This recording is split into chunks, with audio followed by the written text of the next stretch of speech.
Salut, nous, c'est Christophe et... Mais... Vous êtes où? Attends. Et là-haut? Allez, viens. Eh non, y a pas de nous, je suis tout seul. Mais maintenant que je vous ai sous la main, vous allez m'accompagner dans mon voyage. Coucou. Là, on est le 14 juillet. Il est 11h15 et on est parti pour le GR54, le tour des écrins. On est parti. À la base, je voulais faire la grande traversée des Alpes durant l'été. Puis j'ai vu qu'elle ne passait pas par les écrins. J'ai donc abandonné l'idée pour faire des boucles dans les Alpes. Première fois que je vois un panneau comme ça. C'est ridicule, c'est révoltant. Coucou. Là, il est 13h. Première pause. On se GR54, le tour des écrins. Alors déjà, c'est quoi le tour des écrins? C'est un trek de 180 km minimum. Il y a des variantes qui tirent jusqu'à 200 km. 12 000 mètres de dénivelé, négatif et positif, vu que c'est une boucle. Et il est considéré comme l'un des treks les plus difficiles d'Europe. Ah oui, et la grosse difficulté de ce trek, c'est par rapport au ravitaillement. Parce qu'il y a une très grosse partie entre Val-Louise et le Bourg-d'Oisans. Ça, c'est plus de 100 km. Il n'y a qu'un seul point de ravitaillement, c'est à la chapelle de Val-Gaudemar, qui est environ à 50 km de Val-Louise, qui est au milieu, quoi. Et c'est assez intimidant, parce que de Val-Louise, il faut partir avec au moins 2 jours de nourriture. Et après, de la chapelle jusqu'au Bourg-d'Oisans pour survivre, il faut au moins 3 jours de nourriture, quoi. C'est ouais, ça peut peser énormément sur le sac. Donc là, encore une fois, je pars avec un sac assez rempli. Après mon tour du Mont Blanc en 2023, j'avais ciblé les écrins comme prochaine destination lorsque je viendrai dans les Alpes. Et là, j'y suis. C'est un petit rêve qui se réalise. Pour info, j'entreprends ce GR juste 4-5 jours après le tour du Queyras. Physiquement, j'ai probablement pas complètement récupéré. On va essayer de se le taper. On va essayer de caser les 50 premiers kilomètres, donc jusqu'à la chapelle de Val-Gaudemar, sur 2 jours. Voire 2 jours et peut-être une heure de marche le matin. Question logistique, c'est plus simple. Pour éviter d'arriver à Bourg-d'Oisans un dimanche et de ne pas pouvoir faire les courses. Ça peut être terrible, ça. Donc les 2 premiers jours vont être très costauds à base de 25 km par jour. Qu'est-ce que c'est beau! Ok, Val-Louise c'est vers là-bas. Et là on va vers le col de l'Aupe-Martin. Il reste encore des petits névés. Devinez qui vient de se faire les 2 chevilles sur 10 mètres. Il a failli pleurer. C'est la cheville gauche qui me fait le plus souffrir. Eh oui, la même cheville que j'avais tordue quelques jours auparavant dans le Queyras, et qui va transformer les premières descentes de col en calvaire. C'est trop beau, il est 16h, petite pause.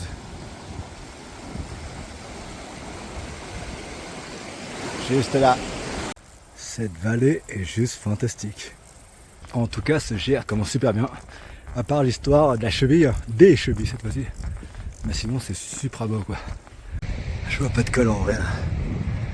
Du coup, je pense que c'est l'endroit le plus bas. Ça doit être là. Oh, putain, c'est un mur à escalader, quoi.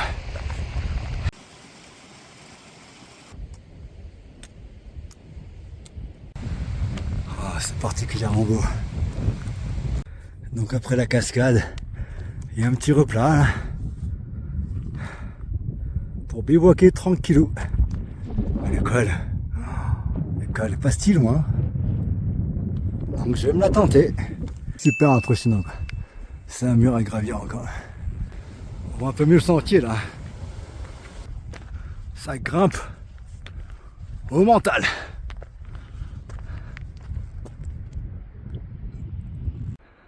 Vu de ce côté, c'est encore plus impressionnant, j'ai l'impression. Le sentier et tout ça là. Alors, beau.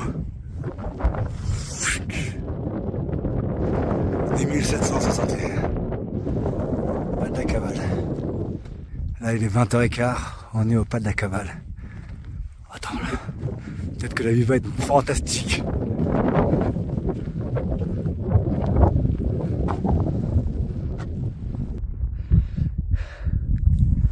Le soleil passe de l'autre côté de la vallée des montagnes. Et moi, je suis là. Et ouais, j'avoue, 25 km en partant en fin de matinée, c'était un peu audacieux.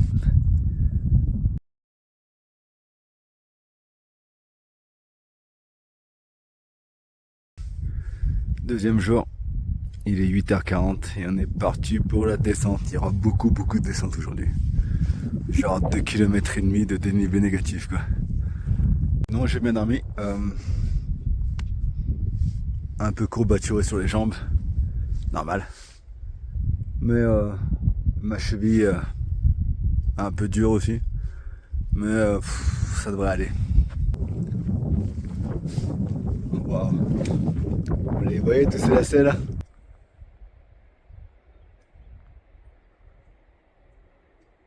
Oh, je vois un sentier de salopard là. Je crois que ça va être mon chemin. On arrive vers près de la Chomette là. Je crois que c'est un camping. Et oh, la descente elle est fatigante. Hein. Qu'est-ce que c'est beau. Il est 11h15. J'ai fait une petite pause autour de la rivière là, à côté de ça là, du refuge. Histoire de mouiller mes pieds. Parce que la descente est un petit peu rude.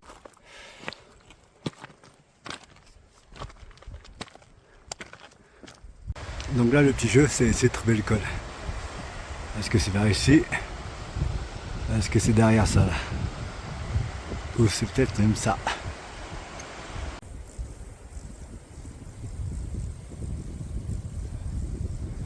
C'est majestueux tout ça. Je crois que le col c'est de ce côté, c'était derrière. Oh, c'est trop beau. On y est presque. Ça fait 1 heure que je me le dis là. J'avais emporté dans mon sac un drone, mais j'ai pas osé le sortir dans ces décors magnifiques parce qu'il y avait toujours du monde aux alentours et que surtout, j'avais pas le droit de le faire. Le vent est dingue.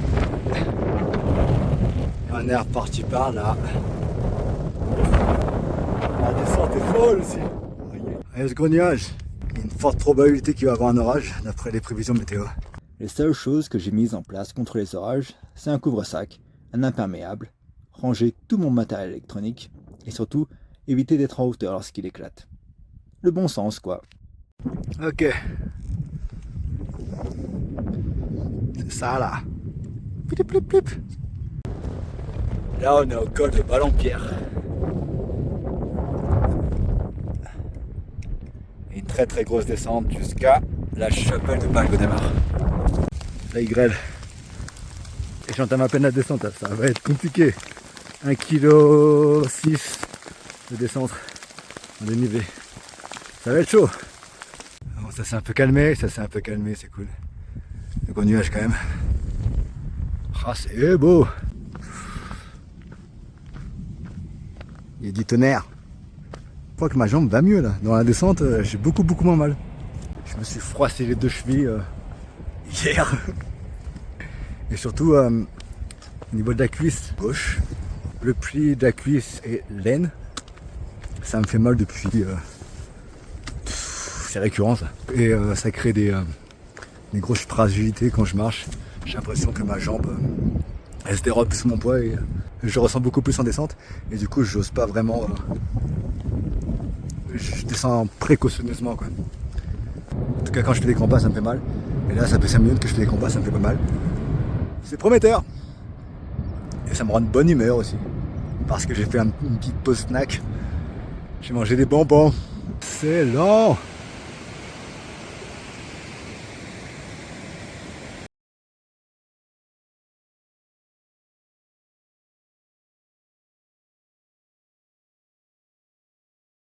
Troisième jour, petit bivouac. Dans un sous-bois. mes affaires qui traînent, qui sèchent. Le sentier est juste en dessous là. Bon, il est 7h du matin. Tout est bien rangé. On est parti pour la chapelle en Val-Gaudemar pour faire un ravitaillement. Salut à toutes. Il y a tout ce qu'il faut à la petite épicerie. J'ai même pris un petit pain au chocolat. Bon, j'avoue, les 2 premiers jours ont été un peu intenses avec 20-25 km de kilométrage. Mais jusqu'au Bourdoisan, il reste 55 km. Et là, je vais le découper en 3 étapes. Ce qui fait environ 18 km par jour. Étape relativement accessible. Et ce, qu'importe le dénivelé. Donc ça va être beaucoup plus cool à partir de maintenant. Wow, après hier et les grosses caillasses, j'ai l'impression de marcher sur un petit matelas. On va vers l'âne. Oh, la montée de Villars-Loubière. Chaud. Qu'est-ce que c'est dur. Le temps a vite tourné là un peu plus. Au final, là il est 13h-10. Je suis abrité parce que là il pleut fort. Ça c'est ce que je vois. Ok, après une petite pause au refuge, on est reparti pour le désert pour un col, le col de Broz, je crois. Je pense que c'est celui-là. Hein. Et non, c'est le col de Vorz.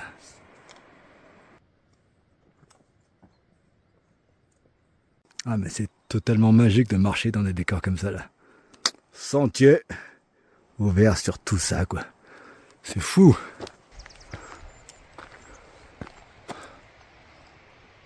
Trop beau. Et depuis hier il y a pas mal de... Là c'est un ravin. Hein. Des passages assez techniques à passer. C'est pas méga technique mais ça fait un peu flipper quand même. Le truc c'est que tu peux très vite glisser quoi. Et quand tu glisses, bonne chance quoi. Et voilà. On va encore passer. Et j'ai déjà bouillé ma pompe.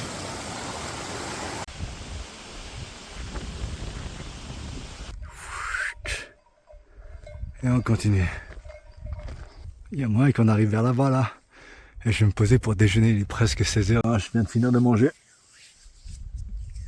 Un sandwich, demi-baguette, une tranche de jambon, un peu de rosette, fromage à tartiner et un peu de comté.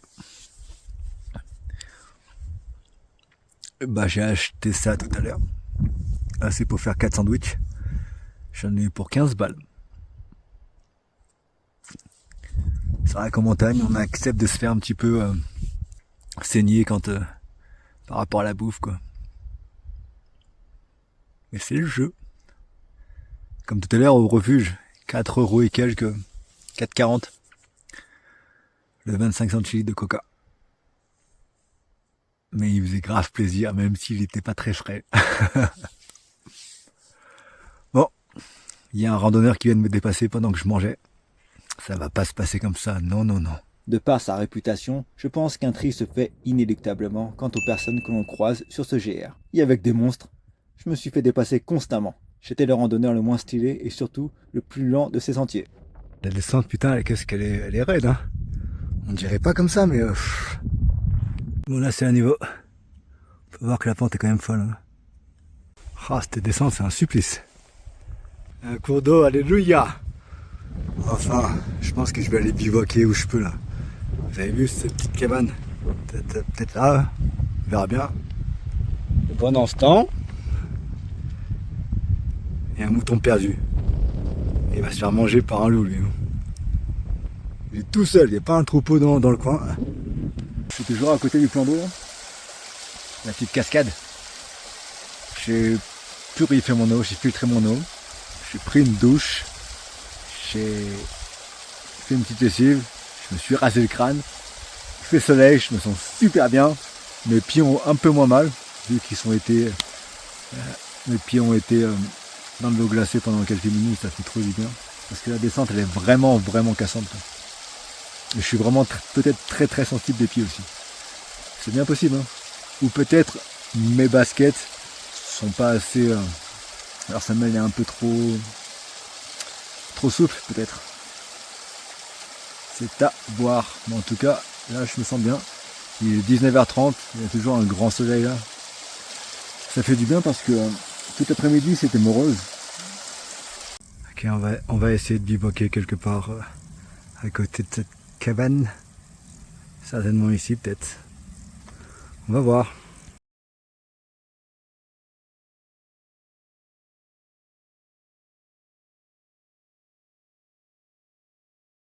Bivouac en catastrophe.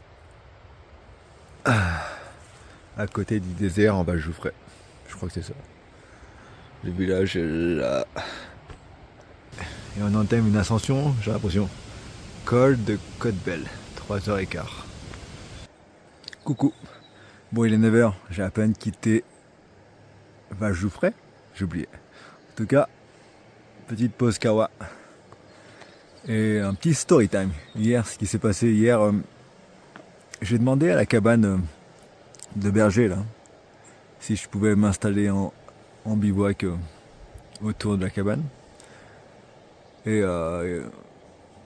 les bergers, deux bergers étrangers d'origine espagnole, je crois. Enfin, ils étaient espagnols.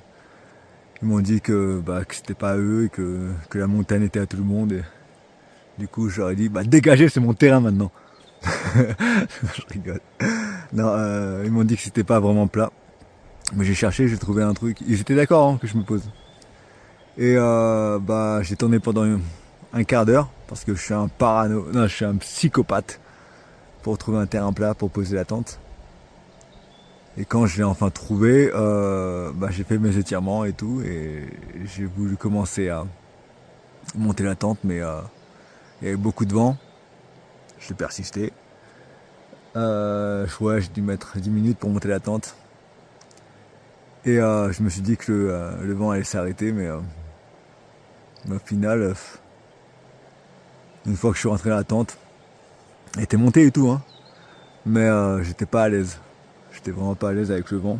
C'était un peu en bord de falaise aussi. Ça, c'est mon kiff. Mais le vent, il était trop fort et du coup, vers 21h, j'ai tout remballé et j'ai dû descendre en... Comment on dit ça? En urgence. Toute la pente vers le désert en Val-Jouffray. Et tout du long, j'ai essayé de trouver un lieu de bivouac. Un petit replat. Mais c'était impossible, quoi. Et donc, ouais, c'est vraiment au pied du village que je me suis posé. C'était fatigant. Je voulais faire une petite journée hier, mais au final, hier, j'ai dû faire 25 km encore. Sans trop forcer, hein. Vraiment, j'ai pris trop mon temps. Après, je me suis levé tôt. Mais mon café doit être prêt. Bon, tant pis. Allez, à toutes. Ah oui, dans l'affaire, j'ai aussi perdu une chaussette. Ok, on commence à prendre pas mal de hauteur. Ça fait plaisir.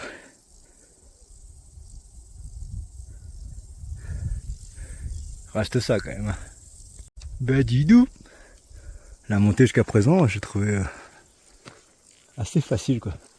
Je crois que le col il est là, sans me tromper. Si je peux me tromper, je me trompe une fois sur deux quand même.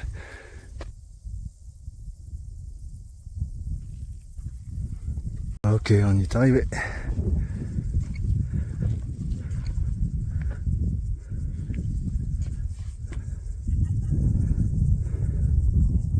Bon, il est quasiment midi, je suis reparti.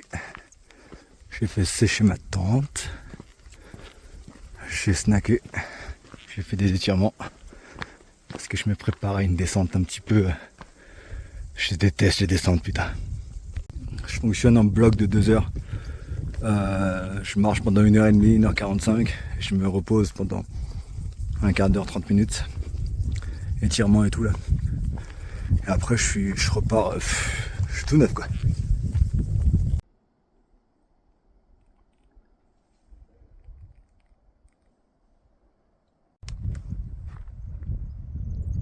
C'est magnifique chaque jour en fait. Chaque jour on rentre dans des gros cirques comme ça là dans les vallées. Et on voit les montagnes s'élever tout autour de nous et putain qu'est-ce qu'on sent bien quoi. Qu'est-ce que c'est majestueux. Après une grosse descente, elle était facile la descente pour le vrai. Et c'était pas trop cassant, mais on va quand même préserver les pieds. Bon, vu que j'ai que 3 chaussettes, je tourne avec 3 chaussettes. Je viens de remplacer une chaussette, jambe droite, pied droit, la chaussette est propre. Comme ça demain, celle que je viens de laver, je vais la mettre au pied gauche. Et ainsi de suite. Ok, j'ai bien fait d'avoir regardé la carte. Là, je me dirigeais vers Val-Senestre en Val-Jouffray. Mais il n'y a rien à faire là-bas. Il n'y a pas de commerce, il n'y a pas de supérette, il n'y a pas de boulangerie. Et ça faisait un aller-retour sur le sentier. 3h45 jusqu'au col de la Muselle. Il est 14h10. Et on va monter quelque part là. Quelque part derrière, j'ai l'impression. Oh, ça promet d'être superbe. L'ascension se fait totalement à découvert. Il n'y avait pas d'ombre en ce début d'après-midi. La chaleur était éprouvante. Je vais regarder l'endroit le plus bas. Se trouve là. Oh, la montée semble folle. Ça a l'air tellement vendu. Ça va être tellement difficile. Mais c'est impossible que cela, c'est un mur là. Ah non, je crois que c'est par là. Il y a une petite rampe là. Et bah non, il n'y a pas de doute. C'est bien par là. Tout à l'heure, j'étais dans le déni quand j'imaginais une rampe imaginaire. Sur le tour du Kera, j'ai rencontré des randonneurs avec qui j'ai partagé ma peur, mon appréhension à faire le tour des écrins. Et avant que je ne parle de ravitaillement, directement, il m'a coupé avec un col de la Muselle. Depuis lors, je savais que ça allait être le col le plus ardu, le col mythique de ce GR. C'est tellement flippant. Si je regarde un peu trop longtemps, je commence à avoir le vertige quoi. Je pense qu'il y a un sens officiel à ce GR, le sens des aiguilles d'une montre, notamment à cause de ce col. Déjà, le descendre par ce côté, c'est chercher les emmerdes et développer la peur du vide. Puis c'est dangereux. Croiser, voire dépasser quelqu'un sur un sentier aussi étroit et qui côtoie le vide, c'est impensable. Ça, c'est le lac de la Muselle, je crois. Et tout au bout là, la ville, je crois que c'est Bourdoisan. Ça ferait sens. Ah, de ce côté, il y a encore des très gros névés, quoi.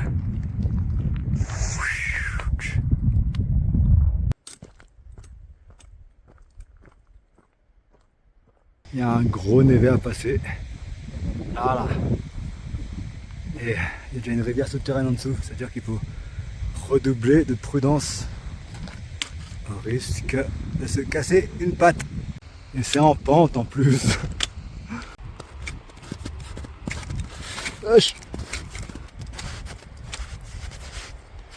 Non, en vrai, c'était le fun. Je suis pas tombé. Donc ça, c'est la zone de bivouac autorisée autour du lac Muselle, autour du refuge Muselle. Et moi, je me suis posé où? Je passe facilement 20 minutes à tourner dans une zone pour trouver le coin le plus plat pour poser la tente, que ça en devient presque ridicule. Mais dormir dans une pente aussi minime soit-elle, ça joue sur la qualité du sommeil. Non, au final, j'ai changé de place. Parce que là-bas, même si c'est bien abrité, même si c'était bien, c'était les toilettes du bivouac. Les gens se cachent derrière ce gros caillou pour pisser ou pour chier. Et je me sentais pas de me réveiller avec un gars qui me chie dessus. Quoi. Ça va, gros chien? Là, il est temps de se coucher en fait. Et aujourd'hui, j'aurais fait 17 km. Ce qui contraste avec les 2 derniers jours où j'ai fait 25 km. Mais aujourd'hui 17 km avec beaucoup de dénivelé positif, avec 2 ascensions. Dont l'une, la dernière, la deuxième, qui est spectaculaire à mourir quoi. C'était juste magnifique. C'était juste trop beau. Bon, il est 8h30. Matin du 5e jour, je crois. Le spot s'est vite vidé. Je pensais être matinal, mais les autres sont des tarés en fait. Les gens se demandent pourquoi je randonne toujours tout seul. C'est parce que 95% du temps, même s'il y a du monde autour, c'est toi avec toi-même. Toi dans cette montée. Toi, avec tes pieds qui font super mal dans la descente. Toi, face à ce petit caillou pointu qui vient te transpercer la semelle. Et tu te dis putain de sa mère. J'ai payé 150 balles pour des chaussures de rando. Ça fait mal. Il y a que seulement dans les moments de pause dans l'école, au sommet ou à la fin d'une descente que tu te poses et que tu peux partager un petit peu l'énergie que ça te prend de parler juste en marchant. Ça vaut pas le coup. Donc toi, si t'es tout seul et que tu sais pas partir en itinérance, en randonnée, et ben reste chez toi. Il y a GTA 6 qui sort bientôt. Reste chez toi, frère. Comme ça, les sentiers sont libres. Il y aura moins de PQ sur le sentier, moins de déchets, et tout le monde est gagnant. Je t'ai déjà dit que je détestais les gens. Là, il est midi. Petite pause repas autour de ce lac. Franchement, j'étais bien le Vitel. Il commençait à avoir un peu trop de monde et une fois que j'ai fini de manger, je suis redescendu quoi. Enfin, j'ai continué mon chemin. Alors que, t'as vu, je voulais me rebaigner tout ça, me rafraîchir. Il commençait à avoir vraiment trop de monde. Et là, je vois, je fais la descente et je vois des groupes monter au Vitel. Waouh, j'avais oublié qu'on était samedi là. Et ça va être bondé. Ça se voit que la plupart sont débutants. Ils montent sans équipement adéquat. Du coup, il reste plus que 7 km jusqu'au bourg d'Oisan sur une piste cyclable. Poup. Donc ça veut dire c'est asphalté. Ça va aller très vite. De ce qu'on peut voir de la piste cyclable, c'est ça la piste cyclable au final, c'est pas que du l'asphalte, c'est aussi du sable, des gros galets qui font mal au yep.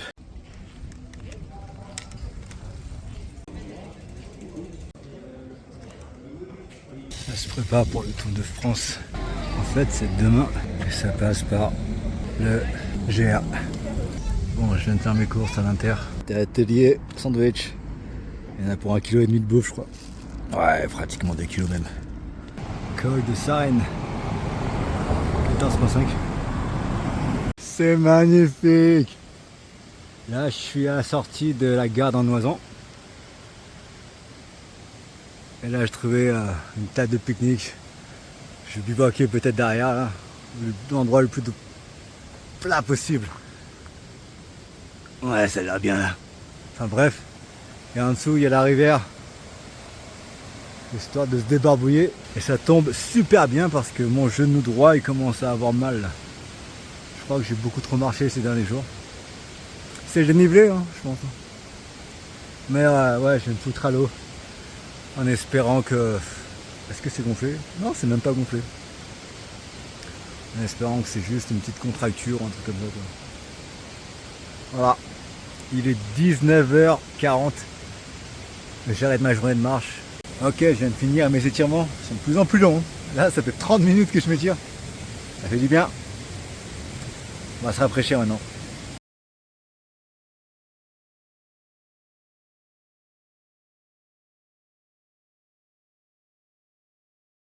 Ok, réveil du 6e jour dans ce bivouac sympathique.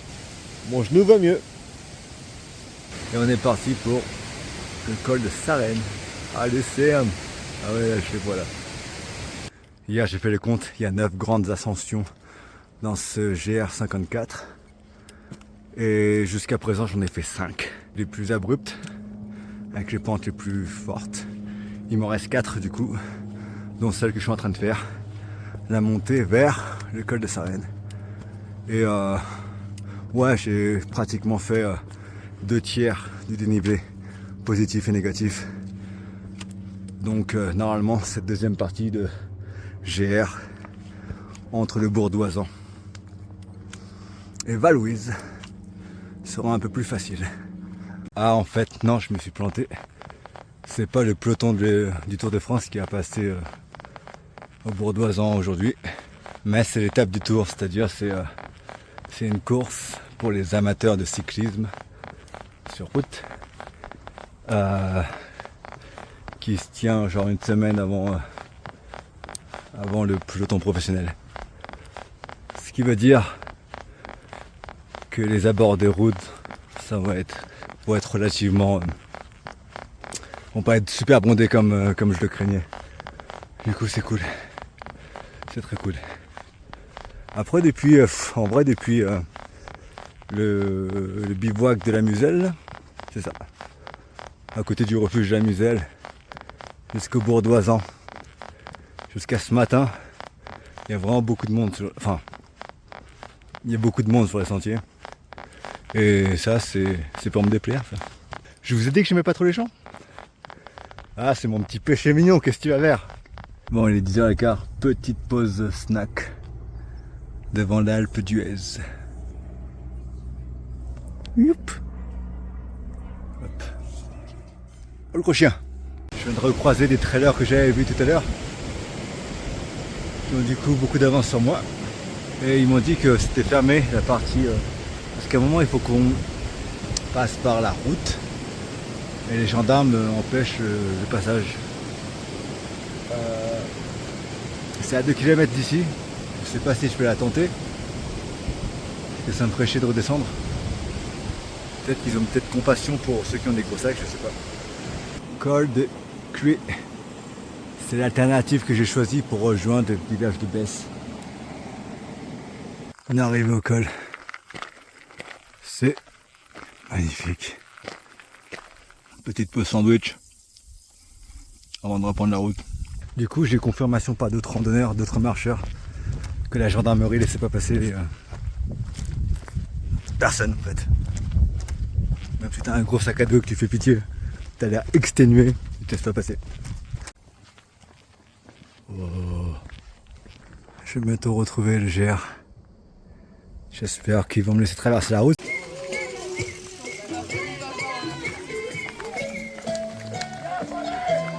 Donc c'est à cause de ces gens-là qu'il faut que je fasse un gros détour. Donc j'ai récupéré le GR, du coup je serais incapable de dire si le col de Sarenne jusqu'à Clavant-le-Bas, ça valait le coup. Ok, il est 16h. Deuxième pause snack. On est à 1,5 km de Besse. On est arrivé à Besse-en-Oisan. Et un air de bivouac à 1,6 km.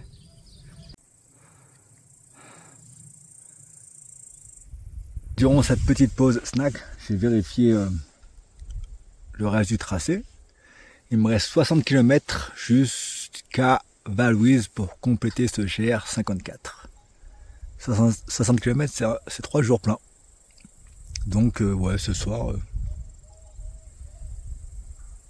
dès que je trouve un coin plat, je pose la tente. Eh ben, le petit replat il se fait attendre. Ok, 18h45. Je suis au col de Nazier.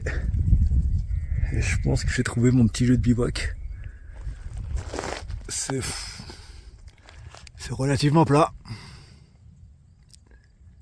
Et je commence à être bien... crotte de nez.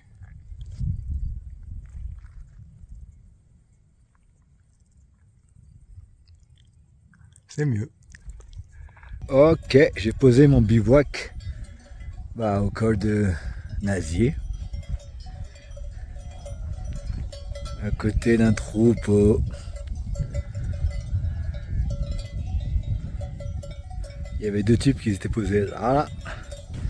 Mais quand ils ont vu le troupeau arriver, ils se sont barrés. Peur de déranger. Peur des moutons peut-être aussi. En tout cas, moi j'ai fait mes étirements, je suis bien. Et je vais rester ici. Là on dirait que c'est pas droit. C'est vrai. C'est pas vraiment droit, mais c'est le mieux que j'ai pu trouver ici quoi. Et comme je suis fatigué, je vais pas aller plus loin. Et ce malgré mes voisines.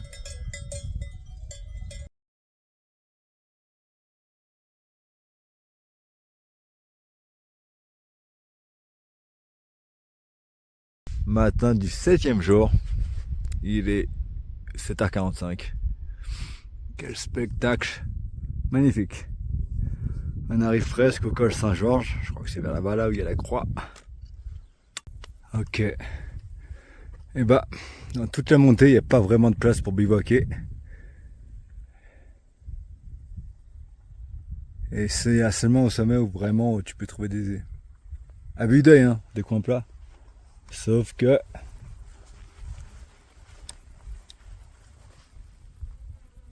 voilà.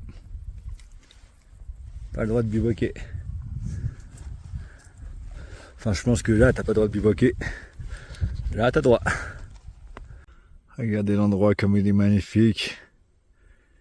Et t'es complètement gâché avec ces constructions de merde, avec ces routes de merde. Dans ce coin vide. Il y a des routes qui montent jusqu'au là. On est au plateau dans Paris, en 2002. Et on va vers le Chazelet. Ok, il est 10h, colle le sujet. Regardez-moi ça là. Bien que je dépende énormément des villages pour me ravitailler en nourriture, je déteste le traverser. Les gens y sont beaucoup plus nombreux et bruyants.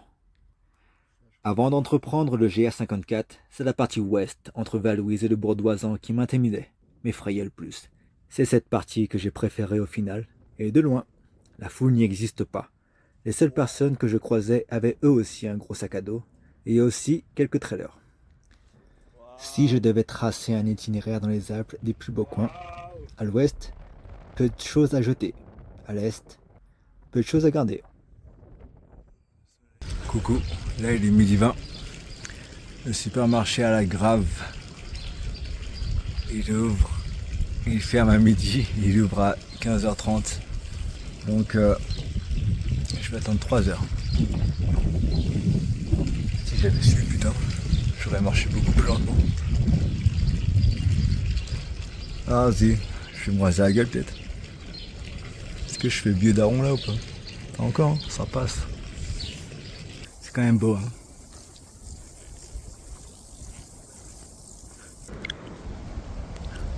Quand j'étais dans les hauteurs, je voyais un petit coin un petit peu de verdure, avec de l'ombre et tout. Je pensais m'y arrêter. Mais au final, c'est le camping. Donc là, je mange un petit repas en face de ça. Super beau, c'est meilleur panorama. Bon là, je suis en bord de route, hein. T'es un clodo, peut-être le clodo que je suis, mais t'es mal à vue, frérot. Ah ouais, aujourd'hui, je suis un peu ronchon aussi. Et je connais la cause. C'est juste que j'ai faim. Ce matin, avant 8h, je me suis réveillé quoi? Non. J'ai commencé à marcher à 7h30, 7h40. À 8h10, avant 8h même, j'avais fini de manger 2 sandwichs comme ça. Mon déjeuner de base en fait.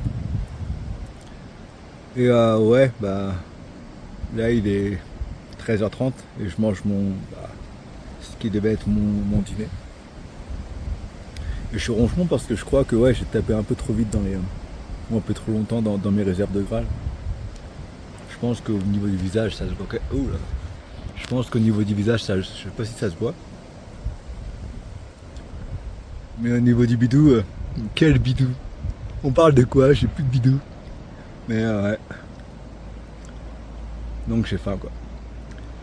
Et je suis passé au supermarché, il est ouvert. Mais le rayon boucherie, charcuterie là, il est à découpe, il est fermé. Donc je repasse d'ici 2 heures peut-être. Parce que ils vendent de la charcuterie, je voulais juste du jambon, tu vois. Et là, je sais pas, beaucoup trop cher. Souvent à la découpe c'est moins cher. Alors voilà, pourquoi je raconte ça? Parce que j'ai tellement faim. Ah, j'ai à tout. Bon, j'ai changé de place parce que je pouvais pas m'allonger. Là, je suis dans l'herbe. J'étais de l'autre côté de la rivière tout à l'heure. Et là, je suis à l'ombre, c'est super cool. Bon, il est 16h30. J'ai pris un peu de temps. On est reparti pour Villars d'Arène pour le moment. Je pense qu'on va commencer l'ascension. Parce que je suis en forme, je me suis bien reposé. J'ai bien mangé. Donc là, on est au plan d'eau d'Arsine, mais cette couleur, elle est folle. Avant-dernière difficulté de ce GR, le col d'Arsine. Là il est 19h20. J'ai monté ma tente. On n'est pas trop bien là. Donc là ça fait 1 heure que je me suis baigné dans la rivière, j'ai fait une lessive. Non, c'est déjà bien. Du coup je suis tout propre.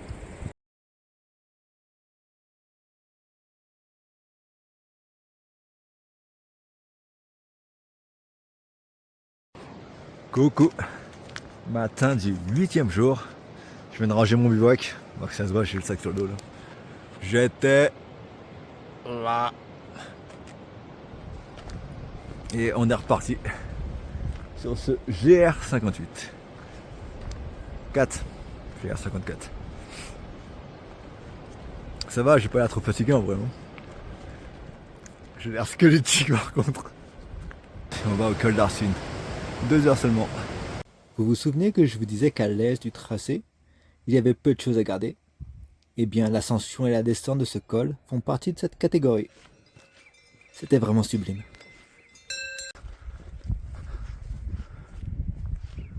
Ok, on est arrivé au col d'Arsine. J'ai quitté le GR pour faire un petit détour au lac du glacier d'Arsine. 45 minutes aller-retour, ça vaut vraiment le coup. C'est super beau. Après le col d'Arsine, là, c'est magnifique. Enfin, même avant pendant la montée, mais la descente, elle est juste sublime, quoi. Vraiment, waouh!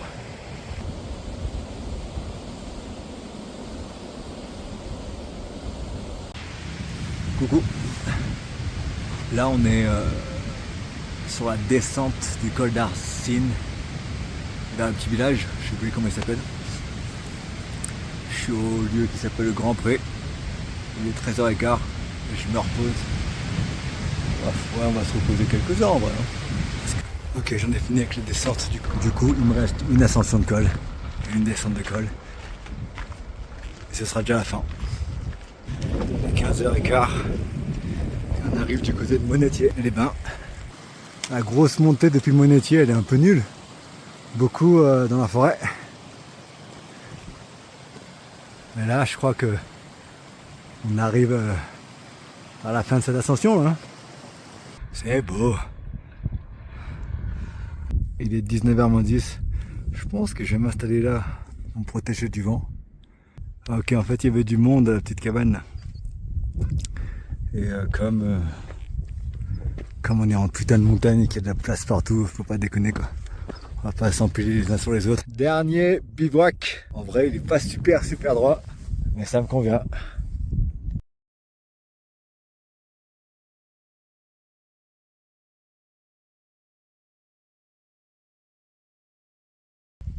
Coucou.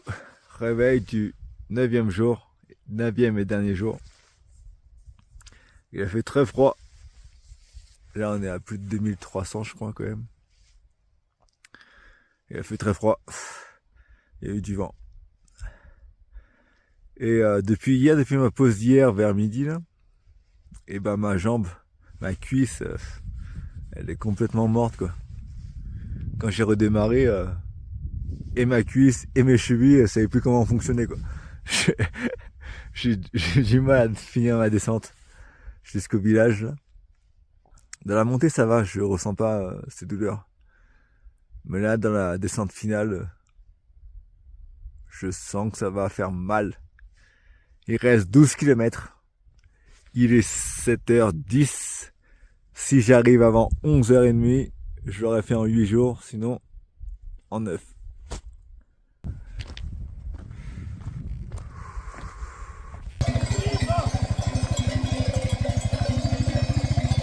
Bon là j'essaie de marcher un peu vite parce que il y a les chiens qui sont juste derrière là. J'ai contourné le troupeau sur 1 km pour le dépasser, mais il avançait vite, et je me suis fait aboyer dessus par 2 fois.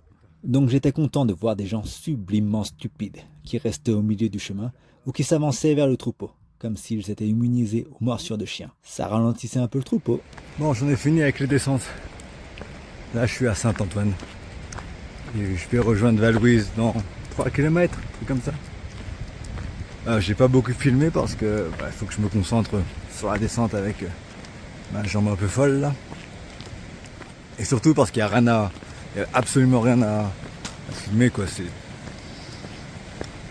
c'était nul.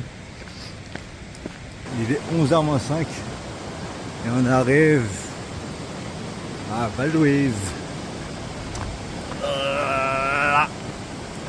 Il y a le carrefour montagne. Et moi je suis garé encore un peu plus loin là-bas. Là. Bon là il est 11h. J'arrive bientôt à mon camion. Et il y a toujours ce petit coup de stress de savoir est-ce que je vais retrouver mon camion. Est-ce qu'il a été fracturé? Est-ce qu'il y a un sabot? Est-ce que sur le pare-brise je vais avoir des amendes, tout ça? Parce que je l'ai laissé pendant une dizaine de jours déjà sur ce parking. Enfin bref, 11h. Moi je considère que le tour des écrins, le GR54, je l'ai fait en 8 jours. Si t'es pas content, garde ça pour toi, mais pas de commentaires négatifs. Je suis un grand sensible. Bonjour. Et est-ce que c'est l'un des GR les plus durs d'Europe? Je sais pas. En tout cas, en tout cas, quand j'ai commencé, j'avais une blessure. Un inconfort à la cuisse, au quadriceps. Je me suis froissé les 2 chevilles, dont une très lourdement sur les premiers kilomètres de ce GR, sur les premières heures de ce GR. Et pourtant, je l'ai fait en 8 jours. Et toi, c'est quoi ton excuse? On bat les couilles, frère. Non, j'avoue, c'est validé. C'est validé. Ok, ça n'a pas l'air fracturé. Il n'y a pas de sabot. Il y a un truc sur le pare-brise. On dirait une pub.